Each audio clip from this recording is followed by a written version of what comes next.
की ज्या मी इंटरनेटवरून प्रिंट घेतलेल्या आहेत त्या मी तुम्हाला समजावून सांगणार आहे. ह्या इक्विपोटेन्शियल सरफेसेसशी संबंधित या डायग्राम आपल्या टेक्स्ट बुकमध्ये आहेत. ठीक आहे.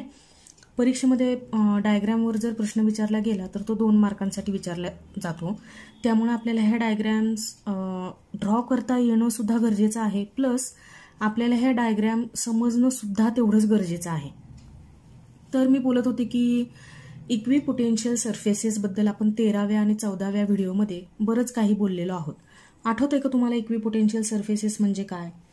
Equipotential surface is an imaginary surface with same value of potential at all points on the surface. Equipotential surface हा एक असा सरफेस आहे की ज्या सरफेसवर तुम्ही कितीही पॉइंट घेतले तरी प्रत्येक एका पॉइंटचं पोटेन्शियल हे दुसऱ्या पॉइंटच्या पोटेन्शियल इतकं असणार आहे. म्हणजे या सरफेसवर सपोज तुम्ही 10 पॉइंट घेतले तर 10ही पॉइंटचं पोटेन्शियल हे एकसारखं असणार आहे, सेम असणार आहे. किंवा आपण असं म्हणूयात की ज्या सरफेसवर पोटेन्शियल सेम असतं ते सरफेसेस म्हणजे इक्विपोटेन्शियल सरफेसेस असतात. त्याच्या नावावरून पण आपल्या लक्षात येते इक्विपोटेन्शियल सरफेसेस, एकसारखं पोटेन्शियल असणारे सरफेसेस. ठीक आहे. अजून काय बरं शिकलो होतो आपण? Equipotential surface of single charge are concentric spherical surface centred at the charge. Equipotential surface draw करायचा ठरवला एका सिंगल चार्जसाठीचा, तर तो कसा असेल बरं? तर तो सरफेस एक स्पियर असतो, स्पेरिकल सरफेस आहे तो, की ज्याचा सेंटर कुठं आहे तर चार्ज पाशी आहे, किंवा स्वतः तो चार्ज हा सेंटर आहे आणि त्याच्या भोवती असलेला स्पेरिकल सरफेस म्हणजे त्या सिंगल चार्जचा काय आहे? इक्विपोटेन्शियल सरफेस आहे. आठवते का तुम्हाला आपण हे बोललो होतो? Electric lines of force for single charge are radial and electric field at every point is normal to surface passing through the point. Equipotential सरफेसला इलेक्ट्रिक फील्ड इंटेन्सिटी किंवा इलेक्ट्रिक लाईन्स ऑफ फोर्स ह्या नेहमीच perpendicular असतात. मी मागच्या व्हिडिओमध्ये याचं reason सुद्धा तुम्हाला सांगितलं होतं की why electric lines of force are perpendicular to equipotential surfaces, किंवा इलेक्ट्रिक फील्ड इंटेन्सिटी ही इक्वल पोटेन्शियल सरफेसेसला परपॅन्डिक्युलरच का असते हे आपण मागच्या व्हिडिओमध्ये डिस्कस केलं होतं. ठीक आहे. आज आपल्याला डायग्रामबद्दल बोलायचं आहे. समोर तुम्हाला जी डायग्राम दिसत आहे ती इंडिव्हिज्युअल चार्जेस आहेत. आपण पॉझिटिव्ह चार्जचा विचार आधी करूयात, निगेटिव्ह चार्जचा विचार आपण नंतर करूयात. आणि ह्या सिंगल चार्जने तयार केलेलं जे इक्विपोटेन्शियल सरफेस आहे ते कॉन्सेंट्रिक स्पेरिकल सरफेस आहेत. हे तर तुम्हाला हे डायग्राम पाहून क्लिअर होईलच. बघा, इथं डायग्राममध्ये एक पॉझिटिव्ह चार्ज दिसतोय. या पॉझिटिव्ह चार्जपासून electric lines of force outward डिरेक्शनने जात असताना तुम्हाला दिसत आहेत. आउटवर्ड डिरेक्शननेच का जात आहेत ह्या इलेक्ट्रिक लाईन्स ऑफ फोर्स? तर इलेक्ट्रिक लाईन्स ऑफ फोर्सची एक फंडामेंटल प्रॉपर्टी तुम्हाला माहित आहे. Electric lines of force starting from positive charge and ends on negative charge. या electric lines of force positive चार्जपासून सुरुवात होतील. त्यांची सुरुवात ही पॉझिटिव्ह चार्जपासून होणार आहे आणि त्यांचा एंड कुठं होईल तर निगेटिव्ह चार्जपाशी. असं जर असेल तर पॉझिटिव्ह चार्जपासून बाहेर पडणाऱ्याच इलेक्ट्रिक लाईन्स ऑफ फोर्स असतील. हे दिसतात आहे बघा तुम्हाला. पॉझिटिव्ह चार्जपासून दूर जाणारे इलेक्ट्रिक लाईन्स ऑफ फोर्स आहेत. संख्येने खूप जास्त असणार आहेत ह्या, पण आपल्या सेक ऑफ सिम्प्लिसिटीसाठी आपण एवढ्याच ड्रॉ केल्या. तर ह्या दिसत आहेत तुम्हाला इलेक्ट्रिक लाईन्स ऑफ फोर्स, किंवा आपण यांना फील्ड लाईन्स असं सुद्धा म्हणू शकतो. तर बघा, जो स्पेरिकल सरफेसचा भाग दिसतोय तुम्हाला, हा जो स्पियर तुम्हाला दिसतोय, हा दुसरा स्पियर तुम्हाला दिसतोय, हा तिसरा स्पियर तुम्हाला दिसतोय, हा 4 नंबरचा स्पियर तुम्हाला दिसतोय, हे आहे काय? तर हे या सिंगल चार्जचे इक्विपोटेन्शियल सरफेसेस आहेत, किंवा तुम्ही याला इक्विपोटेन्शियल लाईन्स असं सुद्धा म्हणू शकता. ठीक आहे. म्हणजे चार्जला सेंटर समजून जर मी एक स्पियर ड्रॉ करत असेल तर तो स्पियर त्या चार्जचा, त्या सिंगल चार्जचा काय असेल? इक्विपोटेन्शियल सरफेस असेल. ठीक आहे. मग असे अनेक कॉन्सेंट्रिक सर्कल्स तुम्ही ड्रॉ करू शकता. प्रत्येक वेळेस तुम्ही बघाल की त्या सरफेसचा जो प्लेन आहे तो इलेक्ट्रिक लाईन्स ऑफ फोर्सला कसा आहे? परपॅन्डिक्युलर आहे. बघा इथं सुद्धा या इलेक्ट्रिक लाईन्स ऑफ फोर्सला परपेंडिक्युलर जर मी सरफेस ड्रॉ करत असेल, हा परपेंडिक्युलर सरफेस तुम्हाला दिसतोय, तो म्हणजे काय आहे तर equipotential surface for this single positive charge. इथं या इलेक्ट्रिक लाईन्स ऑफ फोर्सला जर मी एक परपेंडिक्युलर ड्रॉ करत असेल, हा बघा परपेंडिक्युलर, तर हा परपेंडिक्युलर ह्या सिंगल चार्जसाठीचा काय असणार आहे, इक्विपोटेन्शियल सरफेस असणार आहे. असं या चार्ज पासून एका ठराविक अंतरावर मी अनेक पॉइंट जर घेतले, सेम अंतरावर, सेम डिस्टन्सवर, आणि हे सगळे जोडून टाकले, तर इथं काय तयार झालेला दिसतोय, एक स्पियर तयार झालेला दिसतोय. म्हणून मी म्हणते की एका सिंगल चार्जने तयार केलेले इक्विपोटेन्शियल सरफेसेस हे नेहमीच कसे असतील तर स्पेरिकल असतील, स्पेरिकल इन शेप असतील. ठीक आहे. बघा इथं सुद्धा एक निगेटिव्ह चार्ज तुम्हाला दिसतोय. इलेक्ट्रिक लाईन्स ऑफ फोर्स इथं सुद्धा ड्रॉ केलेले आहेत आपण. ह्या इलेक्ट्रिक लाईन्स ऑफ फोर्स आहेत, ह्या इलेक्ट्रिक लाईन्स ऑफ फोर्स तुम्हाला दिसत आहेत, दिसल्या का? ह्या इलेक्ट्रिक लाईन्स ऑफ फोर्स आता निगेटिव्ह चार्ज पासून दूर जाणाऱ्या नसतील, त्या निगेटिव्ह चार्जकडे येणाऱ्या असतील. का? इलेक्ट्रिक लाईन्स ऑफ फोर्सची प्रॉपर्टी, त्या पॉझिटिव्ह चार्ज पासून निघतील आणि एंड कुठं होतील तर निगेटिव्ह चार्ज पाशी. म्हणजे ह्या चार्जसाठी जर मी electric lines of force draw करत असेल, तर त्या इलेक्ट्रिक लाईन्स ऑफ फोर्स या निगेटिव्ह चार्जकडे येणाऱ्या असतील. दिसतात आहे का तुम्हाला? ह्या येणाऱ्या आहेत, निगेटिव्ह चार्जकडे येणाऱ्या ह्या इलेक्ट्रिक लाईन्स ऑफ फोर्स आहेत. जसं पॉझिटिव्ह चार्जसाठी झालं तसंच ह्या चार्जसाठी सुद्धा होईल. इलेक्ट्रिक लाईन्स ऑफ फोर्सला परपेंडिक्युलर असा जर मी एक सरफेस ड्रॉ केला, तर हा सरफेस काय असणार आहे, इक्विपोटेन्शियल सरफेस असणार आहे. प्रत्येक एका इलेक्ट्रिक लाईन्स ऑफ फोर्ससाठी जर मी तो सरफेस ड्रॉ केला आणि हे सगळे सरफेसेस मी कनेक्ट करून टाकले, तर इथं काय तयार होणार आहे, एक स्पेरिकल शेप तयार होणार आहे. आणि तो स्पेरिकल शेप म्हणजे ह्या एका सिंगल चार्जचा काय असणार आहे, इक्विपोटेन्शियल सरफेस असणार आहे. इक्विपोटेन्शियल सरफेस तुम्ही विसरलेला नाही आहात, तरी पुन्हा एकदा सांगते. जर हा इक्विपोटेन्शियल सरफेस, हा सुद्धा इक्विपोटेन्शियल सरफेस, असे चार्जला सेंटर मानून तयार झालेले हे बघा काय दिसतात तुम्हाला, कॉन्सेंट्रिक स्पियर्स दिसतात. हे सगळे जे सरफेस आहेत ते काय आहेत, इक्विपोटेन्शियल सरफेसेस आहेत. म्हणजे या सरफेसवर कुठेही तुम्ही अनेक पॉइंट घेऊ शकता. मी तुम्हाला चांगलं समजावं म्हणून 2च पॉइंट घेते. बघा हा एक इक्विपोटेन्शियल सरफेस आहे, यावरती मी 2 पॉइंट घेते, एक घेतला ए आणि दुसरा पॉइंट घेतला बी. आता जर कोणी आपल्याला विचारलं की ए पाशीचं पोटेन्शियल किती, तर मी सांगेल सपोज ए पॉइंट पाशी तयार झालेलं पोटेन्शियल आहे 10 व्होल्ट. जर कोणी आपल्याला विचारलं बी पॉइंट पाशी किती पोटेन्शियल तयार झालं, तर तेही सुद्धा किती असणार आहे, 10 व्होल्टच असणार आहे. अजून एक पॉइंट घेतला इथं सी पॉइंट पाशी किती पोटेन्शियल तयार झालं, ते सुद्धा किती असणार आहे, 10 व्होल्ट इतकंच असणार आहे. म्हणजे या चार्जच्या सराउंडिंग एक असा सरफेस तयार होईल की जो इलेक्ट्रिक लाईन्स ऑफ फोर्सला परपेंडिक्युलर असेल आणि कसा असेल, स्पेरिकल इन शेप असेल. त्या सरफेसवर कुठंही कितीही पॉइंट जरी तुम्ही घेतले, तरीही प्रत्येक वेळेस त्या पॉइंटचं पोटेन्शियल कसं असेल तर एकसारखं असेल, सेम असेल. म्हणूनच त्या सरफेसला काय म्हटलं जाईल, इक्विपोटेन्शियल लाईन्स किंवा इक्विपोटेन्शियल सरफेसेस असं म्हटलं जाईल. ही डायग्राम आली का तुमच्या लक्षात?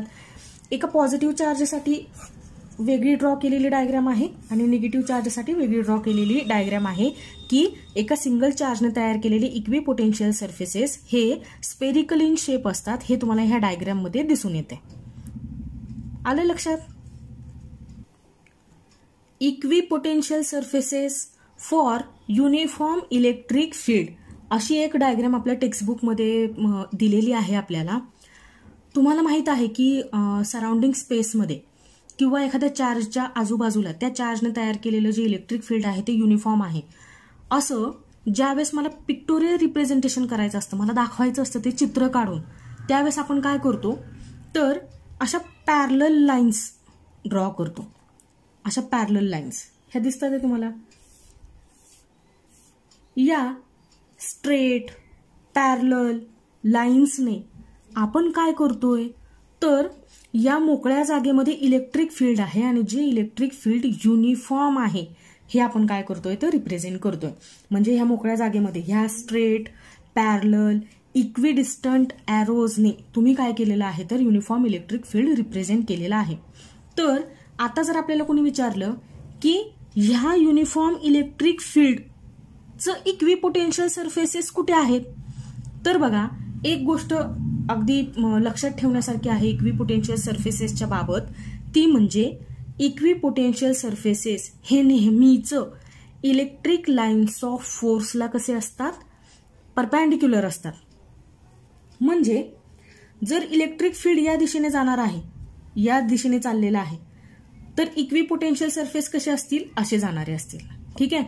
म्हणजे हे जे तुम्हाला प्लेन दिसत आहेत, हे जे प्लेन्स आपण ड्रॉ केलेले आहेत, ते प्लेन्स किंवा ते सरफेसेस तुम्हाला काय दाखवत आहेत, तर इलेक्ट्रिक फील्ड इंटेन्सिटी, या युनिफॉर्म इलेक्ट्रिक फील्ड इंटेन्सिटीचे इक्विपोटेन्शियल सरफेसेस दाखवत आहे. कळतंय तुम्हाला? म्हणजे इलेक्ट्रिक फील्ड या दिशेने जाणारं असेल, या दिशेने चाललेलं असेल ते, तर इक्विपोटेन्शियल सरफेसेस हे कसे असतील, त्याला परपेंडिक्युलर जाणारे असतील. म्हणजे आतमधल्या बाजूला जाणारा तो काय असणार आहे, प्लेन आहे, ज्यावेळेस इलेक्ट्रिक फील्ड इंटेन्सिटी कशी जातीये, तर अशी जातीये. ठीक आहे.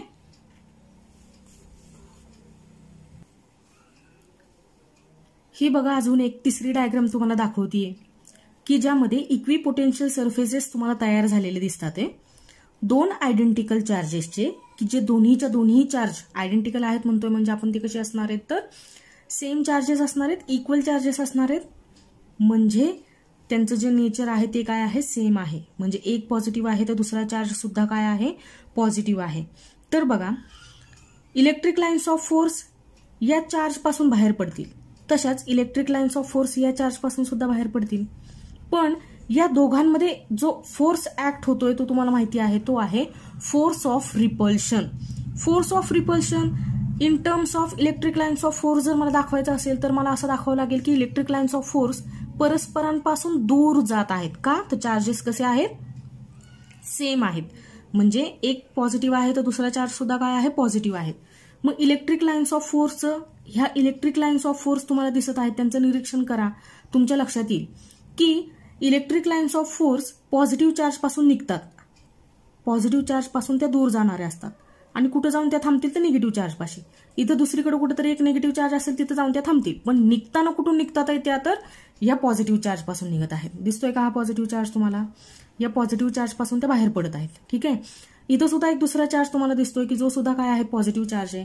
जे ह्या चार्जच्या बाबतीत झालं तेच या चार्जच्या बाबतीत सुद्धा होईल. म्हणजे इलेक्ट्रिक लाईन्स ऑफ फोर्स या चार्जमधून सुद्धा बाहेर पडणार आहेत. या चार्जकडे येणारे नसतील तर या चार्ज पासून बाहेरच जाणारे असतील. पण या चार्ज पासून बाहेर पडणाऱ्या इलेक्ट्रिक लाईन्स ऑफ फोर्स या चार्ज पासून बाहेर पडणाऱ्या इलेक्ट्रिक लाईन्स ऑफ फोर्सला रिपेल करत असतील. हे दिसतंय का तुम्हाला? बघा त्या परस्परांपासून काय होतात आहे, तर दूर दूर जात आहेत. त्या एकमेकींना काय करत आहेत, तर दूर ढकलत आहेत.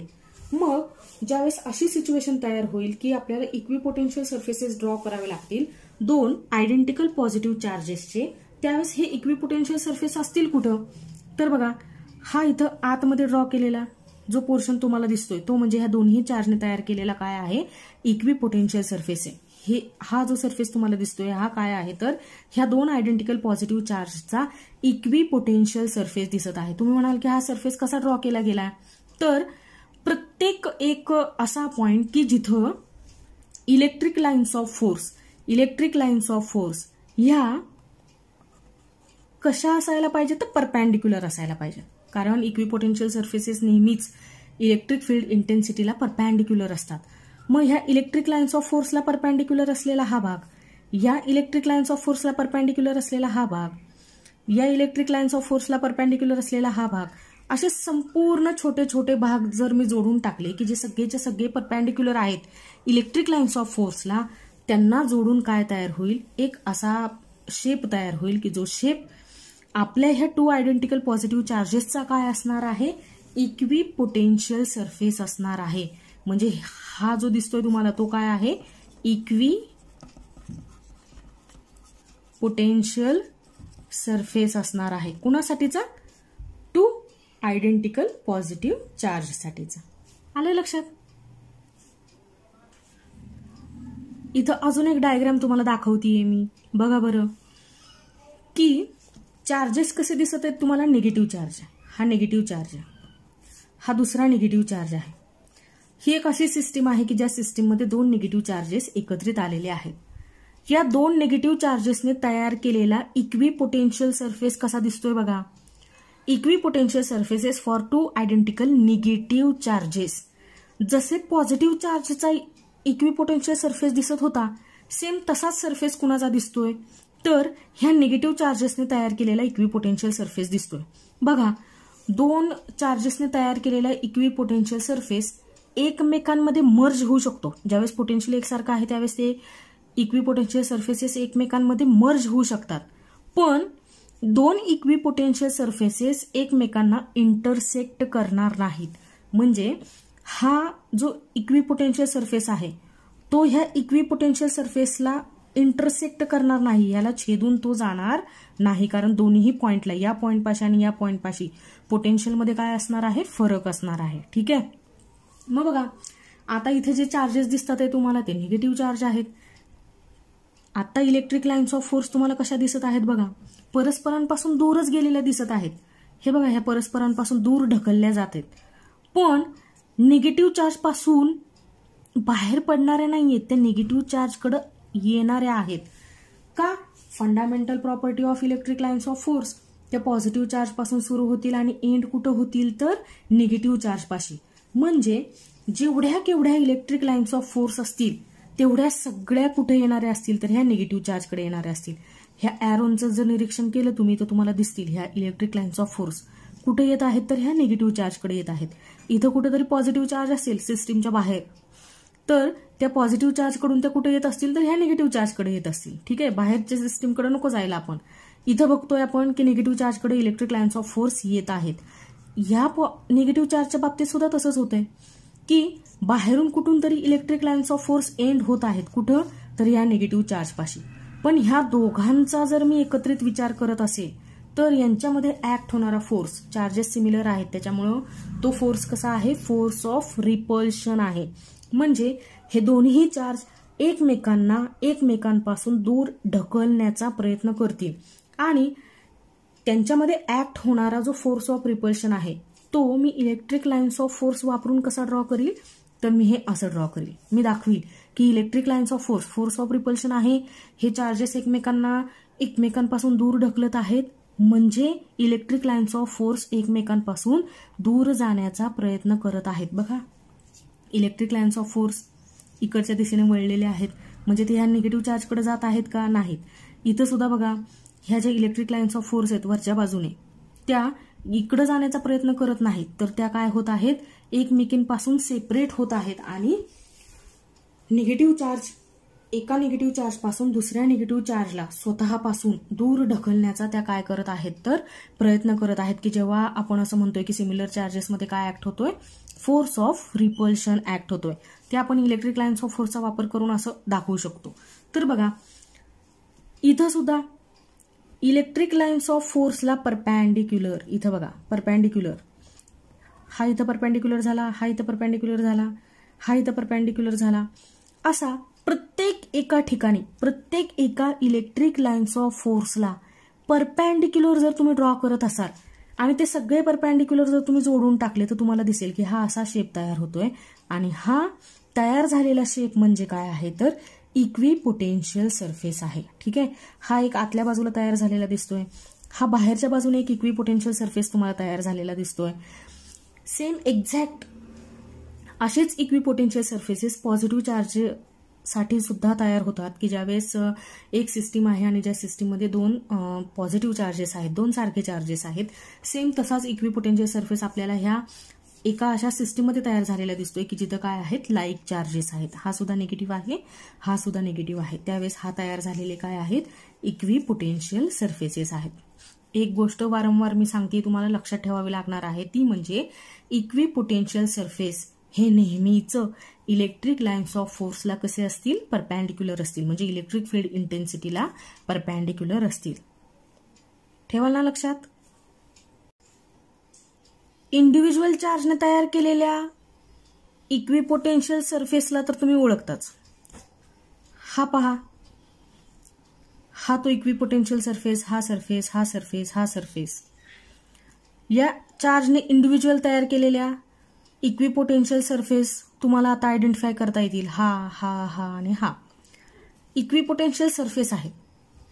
या पॉझिटिव्ह चार्जचा हा आणि ह्या निगेटिव्ह चार्जचा हा. पाहताय का तुम्ही सगळेजण? तर या सरफेसेसचं निरीक्षण केल्यानंतर तुम्हाला असं दिसलं की हा जो भाग आहे तो कमी दिसतोय आणि हा भाग जो आहे तो जास्त दिसतोय.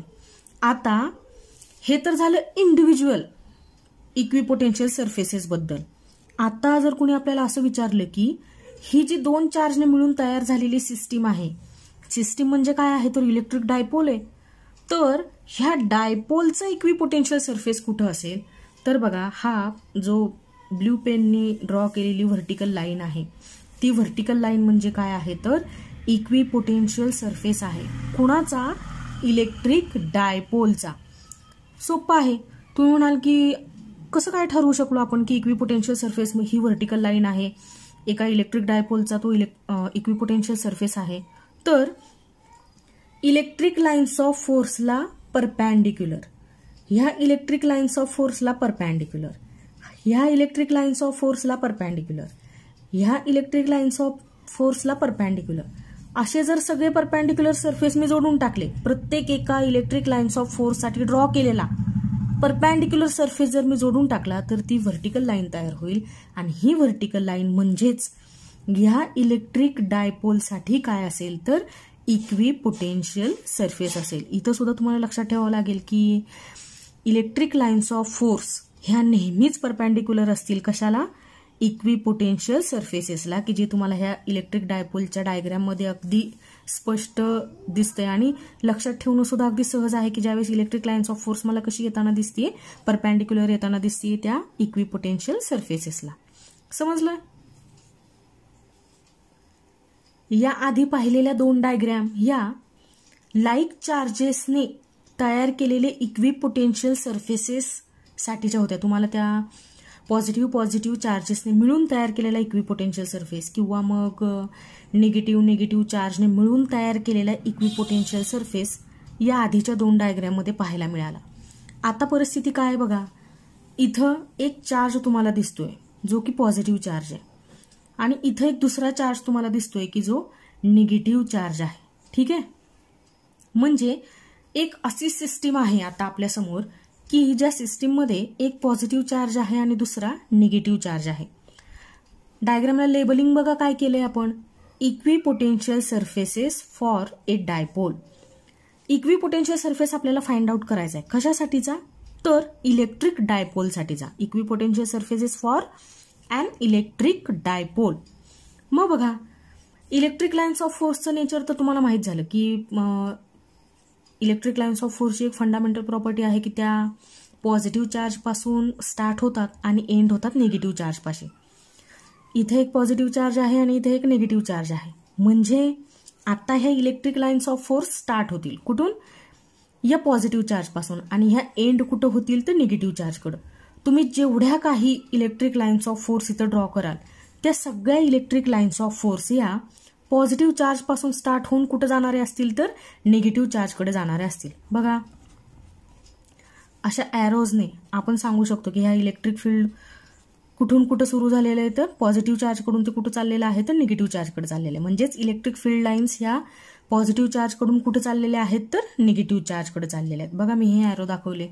ठीक आहे, ह्या इलेक्ट्रिक लाईन्स ऑफ फोर्स आहेत, ह्या ज्या तुम्हाला मध्ये दिसत आहेत त्या की ज्या पॉझिटिव्ह चार्जपासून निघतील आणि एंड कुठं होतील तर निगेटिव्ह चार्जकडे. बघा ह्या सगळ्या ड्रॉ करणं काही नेसेसरी नाहीये, तुम्हाला फक्त कॉन्सेप्ट लक्षात आला म्हणजे पुरेसे.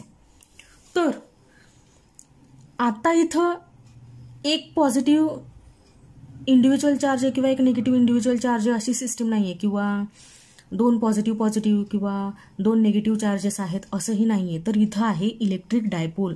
इलेक्ट्रिक डायपोल आपण या आधीच्या व्हिडिओमध्ये डिस्कस केला होता, आठवते का तुम्हाला? इलेक्ट्रिक डायपोल कधी तयार होतो हा इलेक्ट्रिक डायपोल? ज्यावेळेस two equal and opposite charges separated by finite distance form and electric dipole. आपण असं म्हटलं होतं की दोन equal and opposite, equal means मला असं म्हणायचं होतं की इक्वल इन मॅग्नेट्यूड, अपोजिट म्हणजे मला असं म्हणायचं होतं की अपोजिट इन नेचर. म्हणजे हा एक चार्ज जर 1 कुलमचा असेल तर हा दुसरा सुद्धा काय आहे 1 कुलमचा आहे, पण यांचं नेचर मात्र काय आहे अपोजिट आहे. म्हणजे एक काय आहे पॉझिटिव्ह आहे आणि दुसरा काय आहे निगेटिव्ह आहे. हे दोन चार्जेस फायनाइट डिस्टन्सवर सेपरेट केले म्हणजे हे पॉझिटिव्ह चार्जपासून ह्या निगेटिव्ह चार्जचं अंतर आपण इथं ठेवलं आर. आर इतक्या अंतरावरती या पॉझिटिव्ह आणि निगेटिव्ह चार्जचं सेपरेशन जर केलं तर ह्या सेपरेशनमुळे जे काही तयार होईल तो काय असेल तर इलेक्ट्रिक डायपोल असेल. म्हणजे एक पॉझिटिव्ह चार्ज एक निगेटिव्ह चार्ज आर इतक्या अंतरावर त्यांचं तुम्ही सेपरेशन करताय. यातून जे काही तयार झालं तो काय तयार झाला, इलेक्ट्रिक डायपोल तयार झाला. ठीक आहे. इथं तुम्हाला काय दिसतंय, एक अशी सिस्टीम आहे जिच्यामध्ये काय तयार झालेला दिसतोय, इलेक्ट्रिक डायपोल तयार झालेला दिसतोय. बघा असं फिजिक्समध्ये ज्यावेळेस अशा चार्जेसशी संबंधित आपण डायग्राम ड्रॉ करत असतो त्यावेळेस पहिल्यांदा बघताना असं वाटतं की काय ड्रॉ केलेलं आहे हे, किंवा त्या डायग्रामबद्दल आपल्याला भीती वाटते. पण एकदा जर ती डायग्राम आपल्या लक्षात आली की आपण नेमकं ड्रॉ काय केलंय हे जर आपल्याला समजलं तर मग ती डायग्राम आपल्या लक्षातही राहते. आणि प्लस डायग्राम पाठ करण्याचं किंवा डायग्राम वारंवार काढून बघण्याचं काम आपल्याला करावं लागत नाही. ठीक आहे. तर मग बघा आता फक्त एका चार्ज पुरतच आपण बोलूयात. ठीक आहे. हा एक पॉझिटिव्ह चार्ज आहे, हा थोडा वेळ बाजूला राहू द्या. ठीक आहे. हा पॉझिटिव्ह चार्ज आहे. या पॉझिटिव्ह चार्जच्या इलेक्ट्रिक लाईन्स ऑफ फोर्स आहेत ज्या पॉझिटिव्ह चार्ज पासून बाहेर निघतील, आउटवर्ड डिरेक्शनने असतील. ठीक आहे. मग आता या इलेक्ट्रिक लाईन्स ऑफ फोर्सला किंवा या इलेक्ट्रिक फील्ड लाईन्सला प्रत्येक एका ठिकाणी परपॅन्डिक्युलर जर तुम्ही ड्रॉ केला आणि हा परपॅन्डिक्युलर जर तुम्ही जोडून टाकत असाल तर तुमच्या लक्षात आलंय की इथं काय तयार होतो, एक स्पेरिकल शेप तयार होतो. आणि हा स्पेरिकल शेप म्हणजेच काय आहे, या चार्जसाठीचा इक्विपोटेन्शियल सरफेस आहे. या एका सिंगल चार्जसाठीचा हा काय आहे, इक्विपोटेन्शियल सरफेस आहे. मग असे अनेक कॉन्सेंट्रिक स्पेरिकल शेप्स तयार होतील. इथं बघा हा पहिला तयार झाला, हा दुसरा तयार झाला, हा तिसरा शेप तयार झालेला दिसतोय, हा चौथा दिसतोय. हे सगळेच्या सगळे स्पेरिकल शेप या चार्जसाठी काय आहेत, इक्विपोटेन्शियल सरफेसेस आहेत. ठीक आहे. आणि या काय आहेत, इलेक्ट्रिक लाईन्स ऑफ फोर्स आहेत ज्या पॉझिटिव्ह चार्ज पासून कुठे निघतील, बाहेरच्या बाजूने निघतील. आता या चार्जकडे या. हा निगेटिव्ह चार्ज आहे. Electric lines of force negative चार्जकडे येणारे असतील. ह्या तुम्हाला दिसतात आहे पॉझिटिव्ह चार्ज पासून निघून ह्या कुठे येतील तर निगेटिव्ह चार्जकडे येतील. हे एरोज कुठे येणारे आहेत तर निगेटिव्ह चार्जकडे येणारे आहेत. ठीक आहे. हे आहेत इलेक्ट्रिक लाईन्स ऑफ फोर्स. ह्या इलेक्ट्रिक लाईन्स ऑफ फोर्सला आपण प्रत्येक ठिकाणी जर परपॅन्डिक्युलर ड्रॉ करत असू आणि हे सगळे परपॅन्डिक्युलर सरफेसेस जर जोडून टाकले तर इथं काय तयार होईल, एक स्पेरिकल शेप तयार होईल. आणि हा स्पेरिकल शेप म्हणजे ह्या निगेटिव्ह चार्जचा काय असणार आहे, इक्विपोटेन्शियल सरफेस असणार आहे. बघा आपण इथं लिहिलं इक्विपोटेन्शियल सरफेस. मग हा पहिला सरफेस दिसतोय, हा दुसरा, तिसरा, हा चौथा सरफेस. तुम्हाला माहिती ह्या सरफेसवरती काय होणार आहे तर पोटेन्शियल कुठेही घेतलं तरी ते सेम असणार आहे. अनेक पॉईंट घेतलं, अनेक पॉईंटचं पोटेन्शियल मोजलं तरीही ते काय असणार आहे, सेम असणार आहे. मग आता बघा या जर इक्विपोटेन्शियल सरफेसेसचं निरीक्षण केलं तर तुमच्या असं लक्षात येईल की ते परस्परांपासून दूर जाणारे आहेत. दूर जाणारे कुठे दिसत आहेत तुम्हाला, बघा मी दाखवते तुम्हाला. इथं बघा अंतर कमी आहे, इथं अंतर कसं आहे, जास्त आहे. इथं अंतर बघा किती आहे, हे अंतर बघा किती आहे, हे अंतर बघा किती आहे, हे अंतर बघा किती आहे. म्हणजे ज्यावेळेस असा इलेक्ट्रिक डायपोल तयार होईल त्यावेळेस हे इक्विपोटेन्शियल सरफेसेस परस्परांपासून काय असतील तर दूर जाणारे असतील इकडच्या बाजूला. आणि इकडच्या बाजूला निरीक्षण केलं तर तुमच्या लक्षात येईल की हे इक्विपोटेन्शियल सरफेसेस कुठे जात आहेत तर या पॉझिटिव्ह चार्जकडे जात आहेत. किंवा पॉझिटिव्ह चार्जचे इक्विपोटेन्शियल सरफेसेस कुठे जात आहेत तर निगेटिव्ह चार्जकडे जात आहेत. का तर यांच्यामध्ये काय आहे, फोर्स ऑफ अट्रॅक्शन आहे. म्हणून आता बघा पॉझिटिव्ह चार्ज पासून निघणारे इलेक्ट्रिक लाईन्स ऑफ फोर्स कुठे एंड होतील तर निगेटिव्ह चार्जकडे. पॉझिटिव्ह चार्ज पासून निघणारे इलेक्ट्रिक लाईन्स ऑफ फोर्स इथं एंड होतात. हे सगळ्या तुम्हाला दिसतात इलेक्ट्रिक लाईन्स ऑफ फोर्स आपण इथं ड्रॉ केल्या. तर आता आपल्याला करायचंय काय, एका सिंगल चार्जने तयार केलेला इक्विपोटेन्शियल सरफेस आपल्याला नकोय.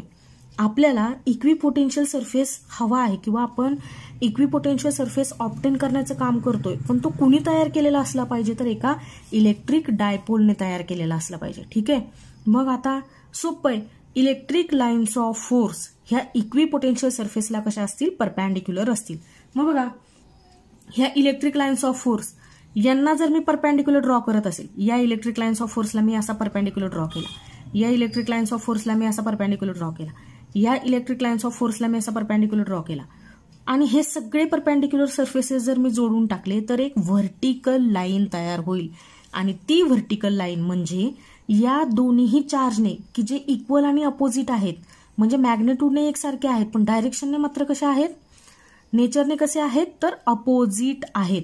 तर अशा दोन चार्जेसनी जो मिळून तयार केला आहे तो काय आहे तर इलेक्ट्रिक डायपोल आहे. आणि ह्या इलेक्ट्रिक डायपोलचा ही व्हर्टिकल लाईन म्हणजे काय आहे तर इक्वी पोटेन्शियल सरफेस आहे. म्हणजे आता तुम्हाला सांगायची गरज नाही, इथं जर मी एक पॉइंट घेतला ए आणि इथं मी एक पॉइंट घेतला बी, सपोज ए पॉइंट पाशी जर 2 व्होल्ट असेल तर बी पॉइंट पाशी सुद्धा किती असणार आहे पोटेन्शियल 2 व्होल्ट असणार आहे. अजून एक पॉइंट आपण इथं घेतला सी पॉइंट पाशी सुद्धा पोटेन्शियल किती असणार आहे 2 व्होल्ट असणार आहे. म्हणजे ह्या दोन्हीही इलेक्ट्रिक चार्जेसने जो इलेक्ट्रिक डायपोल तयार केला त्या इलेक्ट्रिक डायपोलचा ही व्हर्टिकल लाईन काय आहे इक्वी पोटेन्शियल सरफेस आहे. बरोबर ना. किती सोपं होतं. इलेक्ट्रिक लाईन्स ऑफ फोर्स या नेहमीच इक्वी पोटेन्शियल सरफेसला कशा असतात परपेंडिक्युलर असतात. म्हणजे सगळ्या इलेक्ट्रिक लाईन्स ऑफ फोर्सला परपेंडिक्युलर ड्रॉ करायचा आणि तो परपेंडिक्युलर जॉईन केला की जो सरफेस तुम्हाला मिळेल तो सरफेस त्या सिस्टीमचा काय असेल तर इक्वी पोटेन्शियल सरफेस असेल. की जशी ही व्हर्टिकल लाईन तुम्हाला इथं दिसतीये. कळली का तुम्हाला डायग्राम काय आहे ती. ऍटलिस्ट तुम्हाला एकदा तरी ही डायग्राम ड्रॉ करून पाहावी लागेल म्हणजे तुम्हाला कॉन्फिडन्स येईल की आपल्याला ही डायग्राम परीक्षेमध्ये जर 2 मार्कांसाठी विचारली गेली तर मी ती ड्रॉ करू शकते. बरोबर ना. या डायग्रामचं निरीक्षण करा बघा. तुम्हाला या 2 प्लेन मेटॅलिट शीट दिसत आहेत. ठीक आहे, किंवा प्लेट म्हणा तुम्ही. ही आहे पॉझिटिव्ह पोटेन्शियल प्रोव्हाइड केलेली प्लेट आणि ही आहे निगेटिव्ह पोटेन्शियल प्रोव्हाइड केलेली प्लेट. म्हणजे हिला सेलचं पॉझिटिव्ह टर्मिनल जोडले आणि दुसऱ्या प्लेटला सेलचे निगेटिव्ह टर्मिनल जोडले. म्हणजे हिच्यावर जे पोटेन्शियल आहे ते आहे पॉझिटिव्ह आणि या दुसऱ्या प्लेटवर जे पोटेन्शियल आहे ते आहे निगेटिव्ह. हिला म्हणूयात आपण 1 नंबरची प्लेट आणि हिला म्हणूयात 2 नंबरची प्लेट. ठीक आहे. आता बघा यांच्यामध्ये काय तयार झालेलं आहे. या 2 प्लेटच्या मध्ये इलेक्ट्रिक फील्ड तयार झाले. बरोबर आहे. इलेक्ट्रिक फील्ड ही एक व्हेक्टर क्वांटिटी आहे आणि तुम्हाला तिची डायरेक्शन माहिती आहे. Electric field intensity directed from positive charge to negative charge. इथं असेल from positive plate to negative plate. इथं बघा हे जे एरोज ड्रॉ केले गेलेत हे electric lines of force represent करत आहेत. म्हणजे या 2 प्लेटच्या मध्ये तयार झालेलं इलेक्ट्रिक फील्ड रिप्रेझेंट करण्याचं काम ह्या इलेक्ट्रिक लाईन्स ऑफ फोर्स किंवा फील्ड लाईन्स करत आहेत. बरोबर आहे ना. इलेक्ट्रिक लाईन्स ऑफ फोर्सची डेफिनेशन माहिती आहे ना तुम्हाला. Pictorial representation of electric field is called electric lines of force. म्हणजे या 2 प्लेटच्या मध्ये तयार झालेले इलेक्ट्रिक फील्ड जर मला रिप्रेझेंट करायचं असेल तर मी असे 2 इक्विडिस्टंट एरोज दाखवून मी ते रिप्रेझेंट करू शकते. 2 कशाला, आपण मोठी जर प्लेट घेतली असेल तर खूपच जास्त संख्येने आपण इलेक्ट्रिक लाईन्स ऑफ फोर्स काय करू शकतोय ड्रॉ करू शकतोय की जे पॉझिटिव्ह प्लेटकडून निघणार आहे आणि एंड कुठं होणार आहे तर निगेटिव्ह प्लेटकडे होणार आहेत. म्हणजे त्या इलेक्ट्रिक लाईन्स ऑफ फोर्सने त्या इक्विडिस्टंट स्ट्रेट एरोजने काय काम केलेलं आहे तर या 2 प्लेटच्या मध्ये तयार झालेलं इलेक्ट्रिक फील्ड इंटेन्सिटी रिप्रेझेंट करण्याचं काम केलेलं आहे. तर ही electric field intensity vector quantity directed कुठून आहे from positive plate to negative plate. मग आता ह्या 2 प्लेटसाठीचा ह्या 2 पॅरलल प्लेटने तयार केलेल्या इक्वी पोटेन्शियल लाईन्स किंवा इक्वी पोटेन्शियल सरफेसेस कुठं आहेत तर बघा ह्या ज्या व्हर्टिकल लाईन्स ड्रॉ केल्या गेल्यात ह्या व्हर्टिकल लाईन्स की ज्या व्हर्टिकल लाईन्स या इलेक्ट्रिक लाईन्स ऑफ फोर्सला तुम्हाला कशा दिसतील तर परपेंडिक्युलर दिसतील. प्रत्येक एका ठिकाणी जर इलेक्ट्रिक लाईन्स ऑफ फोर्सला परपेंडिक्युलर असा सरफेस ड्रॉ केला गेला आणि जर तो कनेक्ट केला तर ह्या व्हर्टिकल लाईन्स तयार होतील आणि ह्या व्हर्टिकल लाईन्स या 2 प्लेटने तयार झालेल्या सिस्टीमसाठीच्या काय असतील इक्वी पोटेन्शियल लाईन्स असतील किंवा इक्वी पोटेन्शियल सरफेसेस असतील. बरोबर ना. या 2 प्लेटमध्ये या 2 पॅरलल प्लेटमध्ये तयार झालेलं जे इलेक्ट्रिक फील्ड आहे ते कसं असणार आहे तर युनिफॉर्म असावं लागणार आहे. ज्यावेळेस तुम्हाला काय शोधायचं आहे इक्वी पोटेन्शियल लाईन्स किंवा इक्वी पोटेन्शियल सरफेसेस. आली डायग्राम लक्षात. बघा आधीच्या डायग्राम मधल्या ज्या 2 पॅरलल प्लेट होत्या त्यापैकी एक प्लेट तशीच ठेवली आणि दुसरी प्लेट रिप्लेस केली. त्या दुसऱ्या प्लेटच्या जागेवर आपण काय घेतोय तर एक मेटॅलिक स्पियर घेतोय की ज्यावर व्ही इतकं पोटेन्शियल आहे. Metallic sphere charge to a potential V. असं म्हणा की या मेटॅलिक स्पियरवरती जेवढं काही पोटेन्शियल आहे ते आहे 10 व्होल्ट. ठीक आहे. मग आता बघा की एका बाजूला काय आहे तर चार्ज मेटॅलिक स्पियर आहे आणि दुसऱ्या बाजूला काय आहे तर प्लेट आहे. अशा सिच्युएशनमध्ये तयार होणाऱ्या इक्वी पोटेन्शियल सरफेसेस किंवा इक्वी पोटेन्शियल लाईन्स कशा असतील तर ह्या इक्वी पोटेन्शियल लाईन्स असतील किंवा ह्या काय असतील तर इक्वी पोटेन्शियल सरफेसेस असतील. When one of the sheet is replaced by a charged metallic sphere, equipotential formed by this system is shown in figure. आपल्याला या सिस्टीमने तयार केलेल्या ज्या इक्विपोटेन्शियल लाईन्स आहेत त्यांचं नेचर कसं दिसणार आहे, अशा दिसणार आहेत. त्या अशा स्वरूपामध्ये आपल्याला पाहायला मिळतील ज्यावेळेस एक प्लेट आपण काढून टाकली आणि तिच्या जागेवरती काय घेतला तर एक चार्ज स्पियर घेतला. ठीक आहे. आज मी बऱ्याचशा डायग्रॅम तुम्हाला समजावून सांगण्याचा प्रयत्न केला आहे. परीक्षेमध्ये एक डायग्रॅम किंवा एकापेक्षा जास्त डायग्रॅम्स सुद्धा तुम्हाला विचारले जाऊ शकतात. डायग्रॅमसाठी जो प्रश्न विचारला जातो तो फक्त 2 मार्कांसाठीचा असतो. 1 मार्कांसाठी नाही किंवा 3 मार्कांसाठी सुद्धा डायग्रॅम विचारले जात नाही. डायग्रॅमचा जो प्रश्न असतो तो 2 मार्कांसाठी. म्हणून आज जेवढ्या काही डायग्रॅम आपण डिस्कस केल्या तुम्ही इथं पाहिल्यात, मी तुम्हाला त्या डायग्रॅम दाखवलेल्या आहेत. त्यांची ॲटलिस्ट एकदा तरी त्या डायग्रॅम तुम्हाला ड्रॉ करून बघणं गरजेचं आहे. तर आपण तो 2 मार्कांचा प्रश्न परीक्षेमध्ये अटेंड करू शकतो. ठीक आहे. आज जेवढं काही सांगण्याचा शिकवण्याचा प्रयत्न केलेला आहे ते तुमच्यापर्यंत पोचेल अशी अपेक्षा करते. इथंच थांबते. पुढच्या भागामध्ये आपण पुन्हा भेटूयात. तोपर्यंत घरीच राहा, सुरक्षित राहा, काळजी घ्या स्वतःची. Take care. बाय.